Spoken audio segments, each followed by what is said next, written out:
देखील चाललेल्या आहेत, काय आज तोडगा निघेल? काल राज्य सरकारच्या वतीनं माननीय 3 मंत्री महोदय 3-4 मंत्री महोदय म्हणजे संदीपान भुमरे साहेब पण अजून त्यांनी राजीनामा दिलेला नाही, माननीय गिरीश भाऊ, माननीय अतुल साहेब साहेब, माननीय उदय सामंत साहेब, आम्ही तिकडे गेलो होतो। उपोषणकर्ते हाके सर आणि वाघमारे साहेब यांच्याशी चर्चा केली। त्यांनी काही मुद्दे दिले होते की सरकारबरोबर या विषयावरती आम्हाला स्पष्टता हवी आहे। त्यातला पहिला मुद्दा होता की सगळे सोयरे, हिंदू लॉ असेल, ख्रिश्चन लॉ असेल, पारसी लॉ असेल, इथं कुठंच सगळे सोयरे हा शब्द नाही आहे। तर हा शब्द कुठून आला त्याच्याबद्दलची स्पष्टता हवी आहे, नंबर 1। नंबर 2, काही दाखले जे काढलेले आहेत की सरकार काय म्हणतंय की ओबीसीच्या आरक्षणाला आम्ही धक्का लागू देणार नाही, आणि दुसऱ्या बाजूला उपोषणकर्ते काय म्हणतात की 80% मराठा समाज हा कुणबी झालाय, ओबीसी झालाय, 20% आम्ही सगळे सोयरेच्या माध्यमातून यामध्ये आम्ही ओबीसीचं आरक्षण घेणार आहे। मग सरकारकडे आम्ही अशी म्हणणं मांडलं की यातलं नेमकं कोण खोटं बोलतंय, एक जण कुणीतरी खोटं बोलतंय, एक जण कुणीतरी खरं बोलतोय, तर त्याबद्दलची स्पष्टता हवी आहे। आणि म्हणून गेल्या 9 महिन्यामध्ये जेवढे कुणबी दाखले या राज्यामध्ये दिलेले आहेत त्याची श्वेतपत्रिका सरकारनं काढली पाहिजे। जे काही बोगस बनावट जे ओरिजिनल आहे त्याच्याबद्दल कुठल्याच ओबीसी नेत्यांचं काही आक्षेप नाही आहे, परंतु ज्यांनी खाडाखोड करून तिथं नव्यानं लिहून काही दाखले काढलेले आहेत तर याची सत्यता पडताळली पाहिजे। तर सरकारनं काल स्पष्ट सूचना दिल्या की आता आम्ही याची सत्यता पडताळू, ज्यांनी चुकीच्या पद्धतीनं दाखला काढलाय, दाखला घेणं आणि दाखला देणं दोघंही गुन्हेगार आहेत, त्यांच्यावरती कारवाई केली जाईल। हे 2 विषय खूप महत्त्वाचे होते। तिसरा विषय असा होता, काही लोक EWS, ओबीसी म्हणजे कुणबी आणि तिसरं SEBC 3-3 सर्टिफिकेट काढतायत आणि ज्या पद्धतीनं जाहिरात येईल त्या पद्धतीनं त्या सर्टिफिकेटचा वापर करतायत।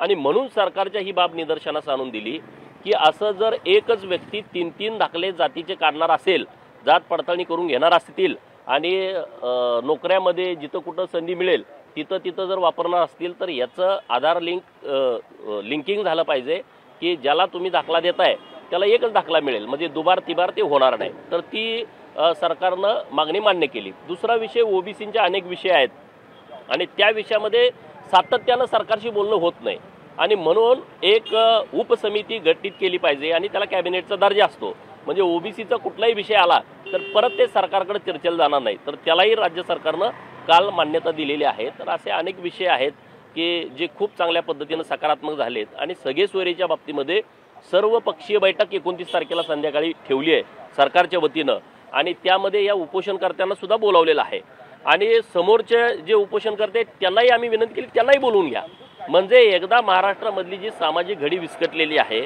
ती घडी कुठंतरी एकदा व्यवस्थितपणे बसेल। कारण मराठा समाजाला सुद्धा माझी हात जोडून विनंती आहे की यात नेमकी सत्यता काय हे तुम्ही समजून घेतली पाहिजे। सगळे सोयरेच्या बाबतीमध्ये किंवा कुणबी दाखले किती दिले तर तुम्ही सुद्धा सरकारकडे मागणी केली पाहिजे की आतापर्यंत तुम्ही किती दाखले दिलेले आहेत। दुसरं, काल बैठकीमध्ये एक विषय कळाला की सगळे सोयरेच्या बाबतीमध्ये कुणीतरी हायकोर्टामध्ये गेलेलं आहे, 27 तारखेला त्याच्यावरती सुनावणी आहे आणि म्हणून जे काही टिकावं आहे ते मराठा समाजाला मिळालं पाहिजे। 10% जे आरक्षण दिलेलं आहे राज्य सरकारनं ते आरक्षण कसं टिकेल, अपवादात्मक परिस्थितीमध्ये मराठा समाजाला आरक्षण दिलंय हे सिद्ध करण्यासाठी खरी ताकद लावणं गरजेचं आहे। ती सर्व पक्षांनी आणि सरकारने लावावी अशी आम्ही विनंती कालच्या मीटिंगमध्ये केलेली आहे। ओबीसीच्या आरक्षणाला धक्का लागू नये, कारण 346 जाती यामध्ये आहेत, खूप सर्वसामान्य लोक यामध्ये आहेत आणि त्यांना म्हणावा तसा सामाजिक आणि राजकीय, शैक्षणिक आणि नोकऱ्यामध्ये म्हणावा असं स्थान त्यांना मिळालेलं नाही, अशी भूमिका कालच्या मीटिंगमध्ये मांडली आहे। महाराष्ट्रातील सर्व बातम्यांचे विश्वासार्ह व्यासपीठ, सकाळच्या सर्व सोशल मीडिया प्लॅटफॉर्मला लाईक, फॉलो आणि सबस्क्राईब करा।